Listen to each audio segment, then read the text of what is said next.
આપણે સૌ જાણીએ છીએ કે ડૉક્ટર બાબા સાહેબ આંબેડકરનું જીવન હંમેશા એક પીડિત, શોષિત, દલિત, એસસી, એસટી સમગ્ર આવા વર્ગ માટે એમનું સમર્પિત રહ્યું હતું અને સંવિધાનની અંદર જે પ્રકારે આપણને જીવન જીવવાના અધિકારો આપણને મળ્યા છે, આવા મહામાનવને વર્ષો સુધી ભારત રત્નથી દૂર રાખવાનું પાપ કોંગ્રેસે કર્યું હતું.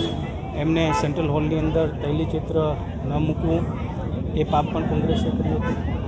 આ દેશના યશસ્વી વડાપ્રધાન શ્રી નરેન્દ્ર મોદી સાહેબ, જેમણે એમના જીવન સાથે જોડાયેલી પાંચે જે સ્થળો છે, નાગપુરની દીક્ષાભૂમિ હોય, મહુની જન્મભૂમિ હોય, 26 અલીપુર રોડ દિલ્હીની એમને જે અંતિમ શ્વાસ લીધા હતા, લંડનની એમની શિક્ષાભૂમિ હોય, મુંબઈની ચૈત્યભૂમિ હોય, અને એ પાંચે સ્થળોને પંચતીર્થ તરીકે વિકસાવી કરીને એક દુનિયાની દેશની સામે ડૉક્ટર બાબા સાહેબ આંબેડકરનું માન અને સન્માન વધારવાનું કામ ભારતીય જનતા પાર્ટીની સરકાર આદરણીય શ્રી વડાપ્રધાન શ્રી નરેન્દ્ર મોદી સાહેબે કર્યું છે. ભારત રત્ન એમને જે આપ્યો, શ્રદ્ધેય અટલ બિહારી વાજપેયીજીની પણ આજે યાદ કરવા પડે કે એમના માર્ગદર્શનમાં, નેતૃત્વમાં એમને ભારત રત્ન એવોર્ડ પણ પ્રાપ્ત થયો હતો.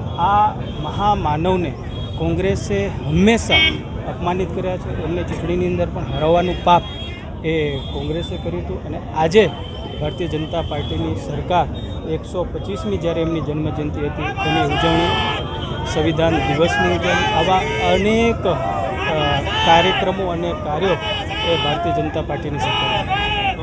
મહામાનવ, ભારત રત્ન, સંવિધાનના ઘડવૈયા એવા ડૉક્ટર બાબા સાહેબ આંબેડકરની આજે જન્મજયંતિ છે. જન્મજયંતિની ઉજવણી સમગ્ર ભારત વર્ષની અંદર થઈ રહી છે. આજે ભુજ મધ્યે પણ મોટી સંખ્યામાં અમારા ભારતીય જનતા પાર્ટીના સૌ આગેવાનો, અલગ અલગ સામાજિક સ્વૈચ્છિક સંસ્થાઓ દ્વારા આજે જન્મજયંતિની ઉજવણી કરવામાં આવી છે.